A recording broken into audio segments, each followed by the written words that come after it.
So it is release day where you're at right now, right? Yep, I mean, the album's been out for 11 hours here, so, we're starting to, I guess, get the first little bits of feedback from our general fan base, which is super exciting for us. It's been a long time waiting. Congratulations. Yeah, congratulations. I've been lucky enough to have the album for a month now, and so I've listened to it quite a few times already. But I'm sure there's a lot of people that were waiting until midnight in New Zealand, ready for it to drop, and are ready to digest it right off the bat. Yeah. Well, I mean, I woke up to probably 5 or 6 messages just from people that I'm friends with on Facebook, and it's seeming to be overwhelmingly positive at the moment, which is awesome. So I have a funny, I don't know if it's a story, but as soon as I saw you guys were putting out another album, the pre-order came out, and immediately I was like ready, getting on the pre-order, making sure that I got my, limited edition awesome vinyl copy, and started laughing, thinking this band has put out one album, and I'm already like chomping at the bit for the second one, having zero idea what this second one is even going to sound like. Well, that's it's good to hear that people are excited for it, even though we haven't exactly got like a huge repertoire. But it's definitely good to finally have it out. Yeah, I bet you guys have been waiting for a while to release it, and with the way the world is, I'm sure it was probably nerve-wracking to see if you guys were going to. I know a lot of bands last year had to keep, putting their albums that they had already completed on the back burner until they could tour with it, so came out at a good time when the world's trying to get back to normal. Yeah, well, I mean, actually the original plan was to release it a little earlier, but for us, it was like a timing game. Like, when do we think we'll be able to tour again? And we seem to have got it right.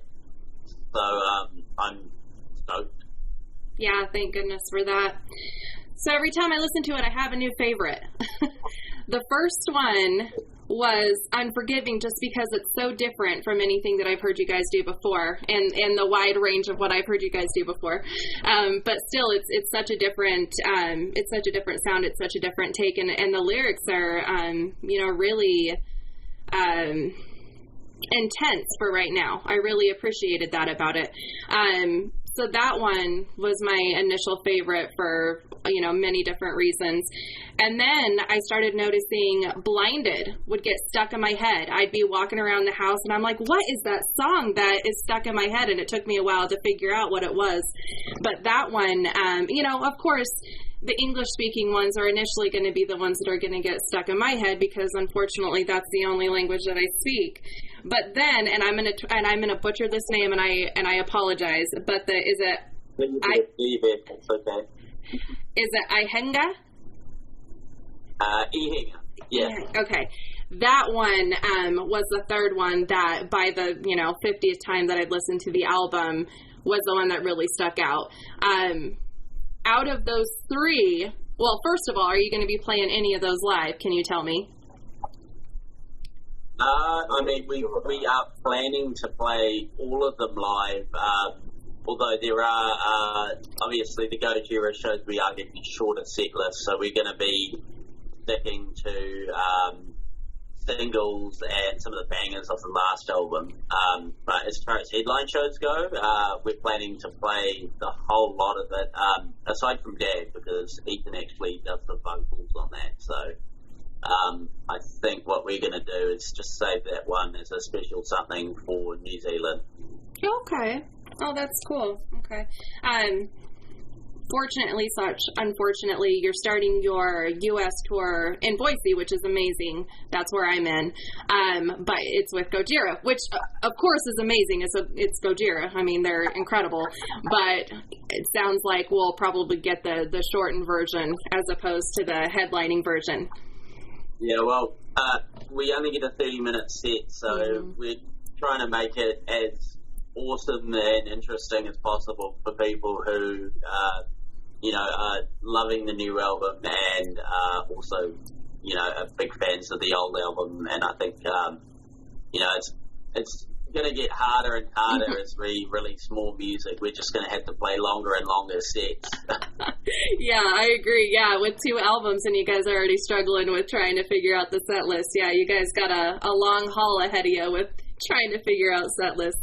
I got to see you guys with Black Label Society, and at that show I was doing a concert review, and the owner of Metal Nation, I had told him that I was going to go do this concert review, and he's like, okay, just so you know, Alien Weaponry is the one that you got to be looking out for. They're the ones that are like the must-see of the night. And so I was like, all right, he's an old school guy. I didn't know at all what to expect, and holy hell was he right. It was such an incredible show. Your guys' live performance it's so heartfelt, it's so intense, it's so energetic. I was thoroughly impressed. Thank you very much for that.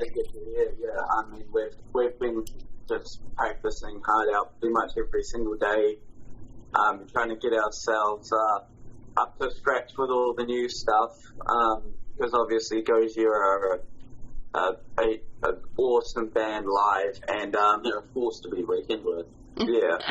So we gotta be on the ball every single night. So we're just going hard at that right now. I agree. They are a force to be reckoned with, but I think you guys are more than up for the challenge. You guys have a lot of the same ideals. You have a lot of the same lyrical outlooks that really has an important message that I think a lot of people need to hear, and I appreciate that about both of your bands. So the fact that you guys are touring together, I think, is really cool. Plus, with this album, you did kind of more of a chunky guitar riffs, progressive type style. Is that kind of the direction you think you guys are heading, or are you just kind of going with the flow and seeing what comes next? It's definitely what we've been inspired with lately. So I think for this album, at least, but I feel like it could be something that sticks for us. Yeah. It's a good sound for you guys. You guys do it really well, and it's, a direction that is really hitting the mark with a lot of metal fans. So definitely not a terrible direction to be going into. I think. I don't know. I guess that's just my opinion. It's all subjective, right? Yeah. Well, end of the day, we're doing it for what we love and what we want to be writing. So, if people are enjoying it, that's good. But, I feel like if we ever did end up releasing music that everyone universally hated, because we wrote it with that kind of same mindset in place, I feel like it wouldn't really affect us much. But, it might affect the band, but it's a good thing that people seem to like it. Yeah, I think like is not quite the word. You guys have blown up in the past few years, with the what has it been? Probably 6 or 7 years that you guys have been together. I mean, not as brothers, obviously, much longer than that, but actually getting on 12 now. I mean, 12, we started wow. with 2010. Wow. Yeah, but even 12 years, with you, because the first album came out in 2017, I want to say. 2018. Yeah. 2018. Okay, so with us on the other side of the country, being able to only experience you guys in a much shorter amount of time, I would say you guys have more than made your place in the metal world, and it's very much deserved. Yeah, well, that's really good to hear. So you have a mix of English lyrics and Maori lyrics. Between, I mean, it's a pretty almost 50-50 between the two, but it's interesting to me because I want to go in a million different directions. So ones that are not in English, there's still such an emotional feeling, even if you are understanding the storyline. There's still so much emotion behind the lyrics that it's almost like you still get that emotional reaction like you do understand the lyrics. I think that's something really special. Is that something you guys strive to do, or is it just something that has happened naturally? I think it's more a natural thing, honestly. But it is, we have found, with people listening to our Māori music and people who don't even speak Māori, they tend to still understand the general kind of vibe we're putting through with the song, which is, I guess, a really awesome thing. And a lot of the time it inspires people to learn more about that song and actually go and read the lyrics and read the translated version of the lyrics as well, which is something for us. It's pretty inspiring to have people going and wanting to read Māori. Mm-hmm. and find out more about the kind of Māori history and things that we're talking about in those songs. Right, that obviously are very personal and near and dear to you, and it's a cultural thing you get to share with the world that is not always something that, people get the opportunity to do, or even is necessarily accepted. And thankfully that's, not the case with you guys. It's very much accepted and welcomed, and yeah, like you said, people are wanting to learn more. With the lyrics that I got in the Holics, you do have the English translation on there. Is that something you will be adding into like the vinyl and the CDs and all that? Gosh, that's a good question. I can't remember whether we decided to do that. I'm pretty sure, yeah. So, I just remembered. So we've got, like a line in Māori and then a line in English, translating it for our Māori songs on this album. So I think it's what we did on the last album. I don't know. I generally don't sit and flip through the book. Oh my gosh, that was one of the when I was younger, that was one of the best things about getting a new album was being able to flip through the book. But it was, before the digital age, and so that's like one of the things I think a lot of people in my generation get really, really stoked for. So I'm looking forward. I don't have the album yet, obviously, but I'm hoping that I get it here soon. A Napalm sometimes is a little bit behind on getting to us past release date, but I don't complain because I've already got to listen to it a bunch.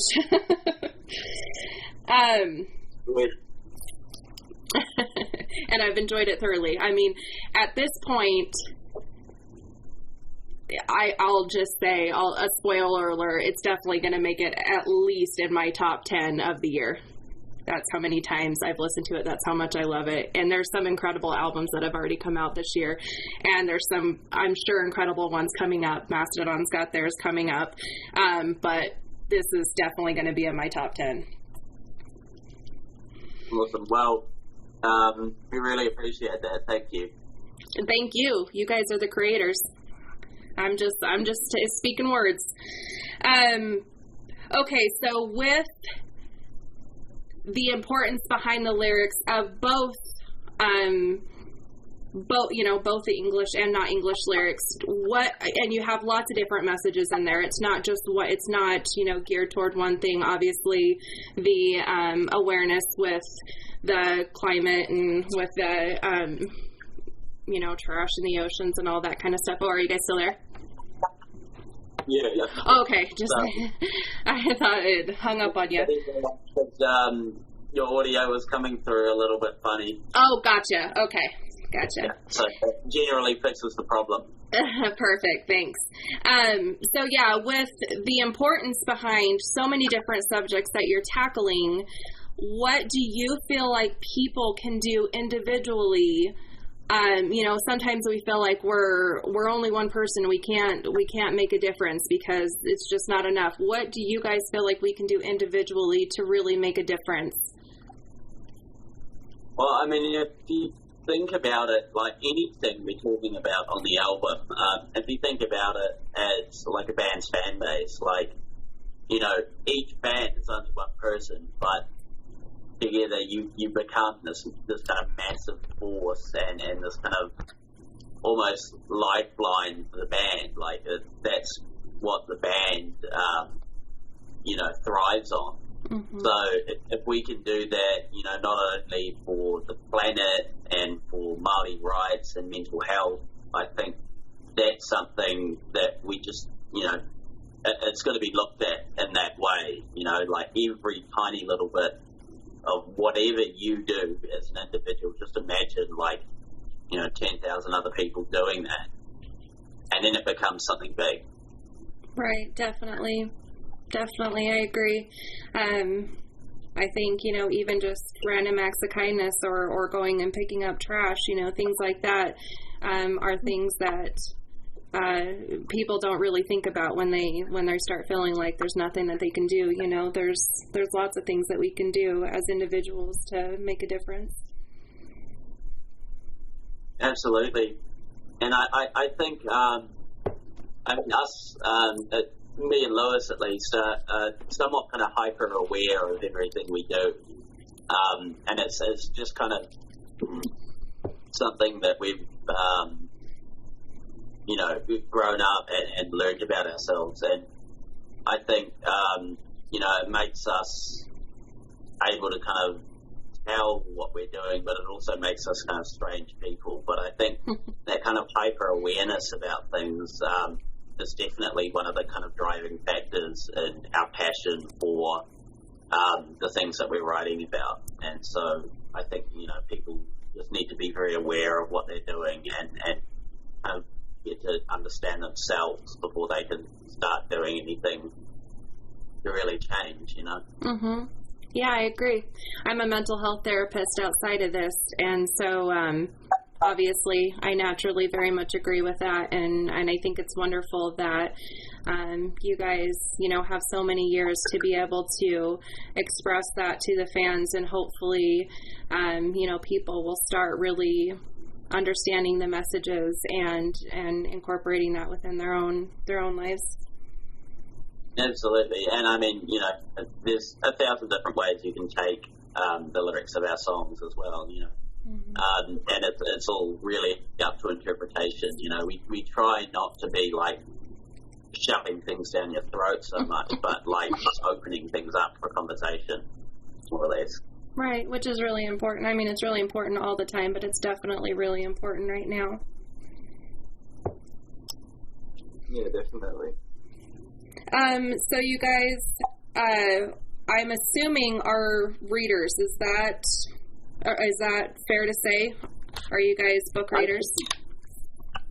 Well, I used to be chewing through a book every couple of days when I was younger, but I mean, for me, most of what I do now is music-based and kind of media that I tend to consume is online. I do read stuff online, but just pretty much any way I can get myself to soak up information is a good way. And I find whether it's reading or watching something interesting on YouTube, watching an interesting documentary, it really doesn't matter to me.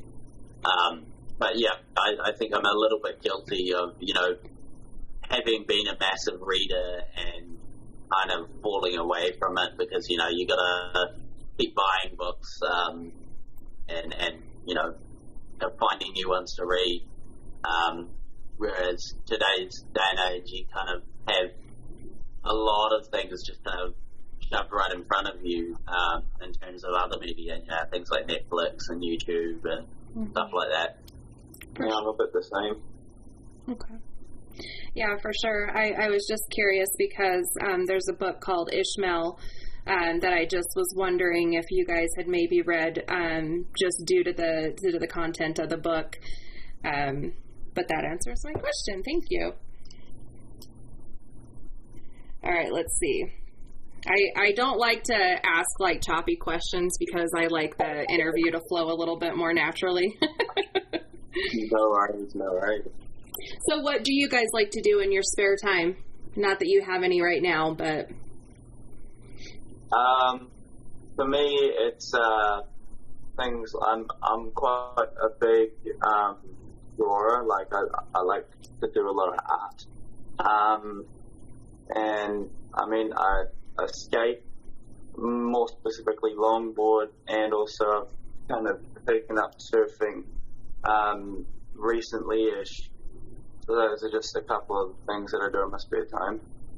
Yeah, I mean, for me, I spend a lot of time just listening to music, and I mean, a fair bit of my time is actually taken up just working in between shows and I guess making myself money. I love my sleep as well.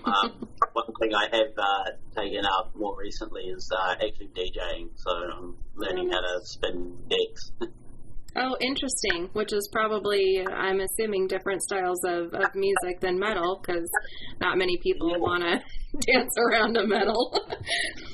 Well, but I mean, for me, I generally mixing like drum and bass and like psytrance and stuff, so like EDM stuff, but it's pretty popular in New Zealand. I don't know how massive drum and bass is in America. I know New Zealand and the UK are really like the main scenes for that, but I mean, for me, I kind of naturally fit into that, because a lot of what DJing is finding the beat in a song and being able to match things up and put it between them. Nice. That sounds like that would be fun. October's coming up. Are you guys horror movie fans? I do like a bit of horror. I'm more into my like sci-fi horror. So yeah, stuff like Alien, or the whole Alien franchise, and like Event Horizon, movies like that. But yeah, I definitely can get into some horror. Event Horizon is terrifying. I saw that in the theater and about cried myself out of there. Yeah, well, I mean, it's a cult classic now, and you look back on it and it still looks fantastic today. Yeah, it's been a while since I've watched it. I need to hype myself up for it. How about you, Lewis? Do you like scary movies?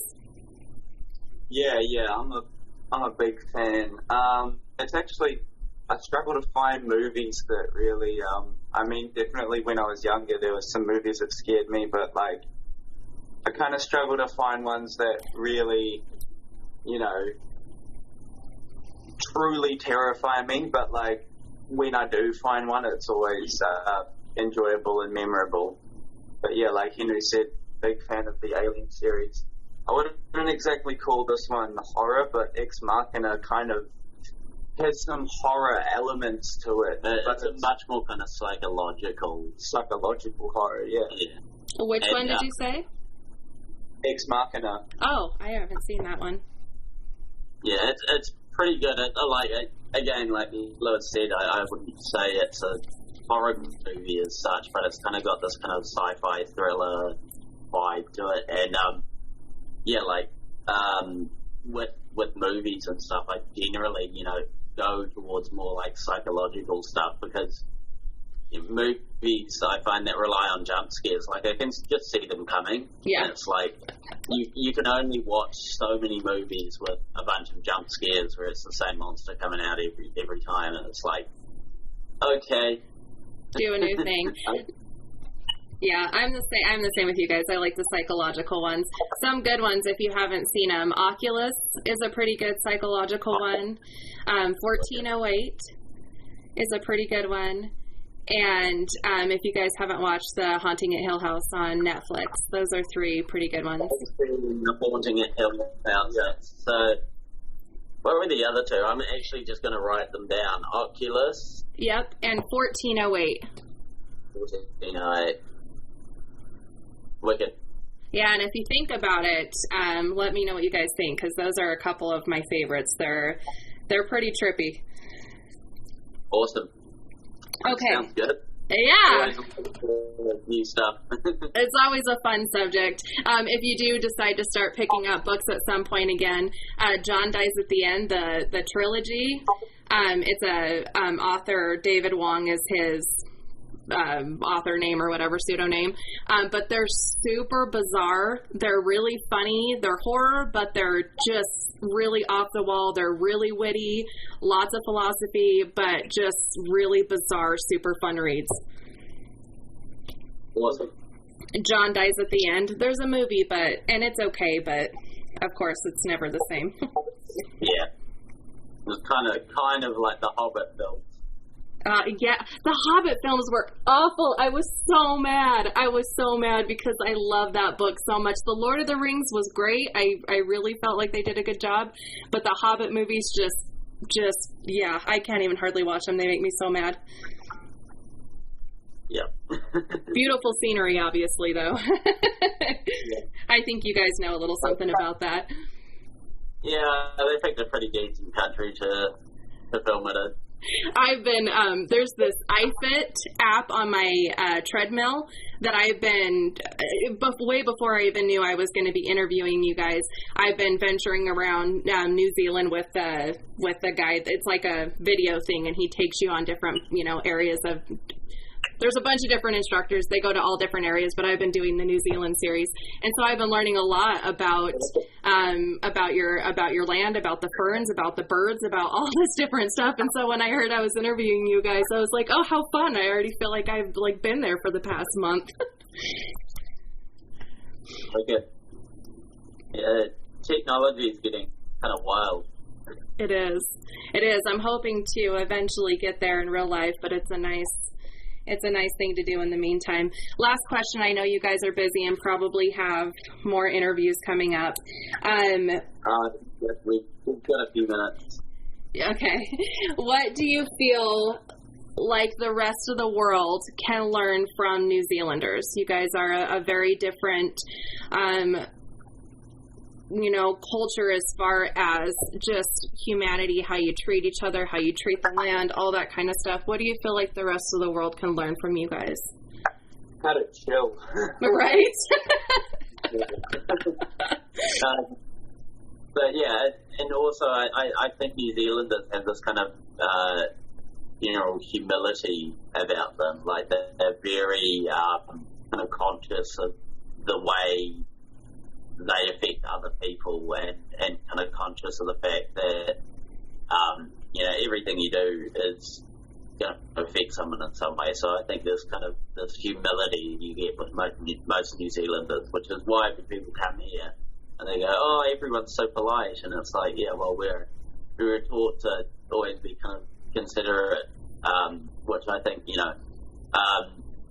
it's something we see when we go overseas, but not as much of. There's kind of this, I guess this, it's all about me kind of thought process more than, considering how what you're doing would be affecting other people. And as well as there's a huge part of New Zealand that has, I guess, adopted Māori ideals as well. And I think that's where that humility comes from, as well as the kind of respect for the environment and the land that we live on.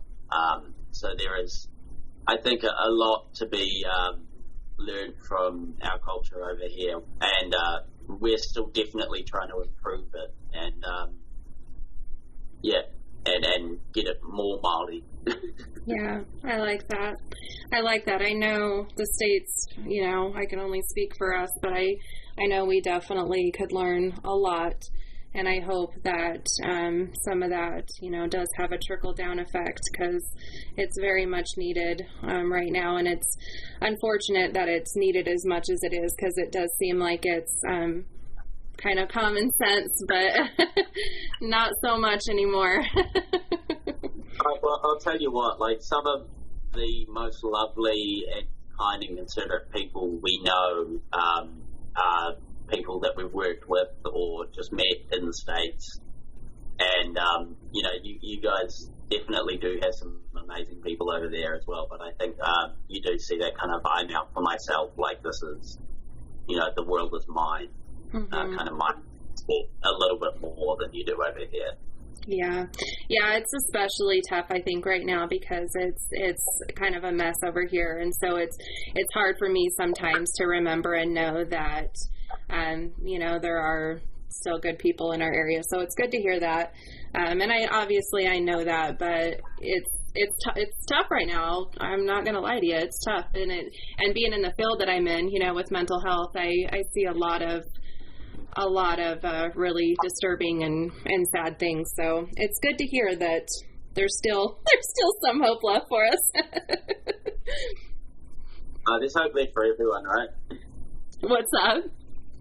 I said there's hope left for everyone. Yeah, for sure. I agree.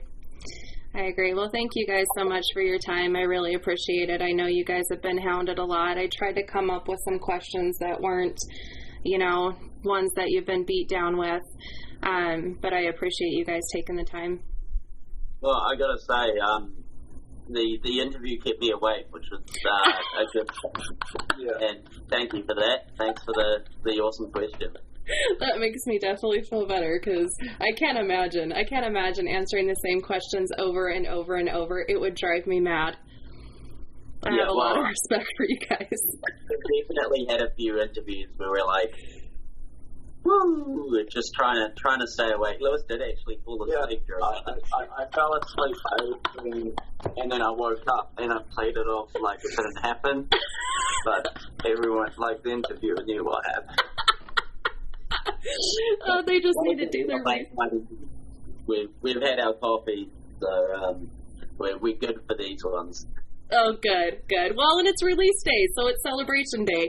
You have your coffee now, you have your drinks later, and you celebrate all day. It's a happy day. Absolutely. Awesome. Well, thanks, guys, again so much. Congratulations on the release. Definitely looking forward to seeing you on the road. Awesome. Cheers, Nika. Who it is. Have a great day. You too. Bye-bye. Recording stop.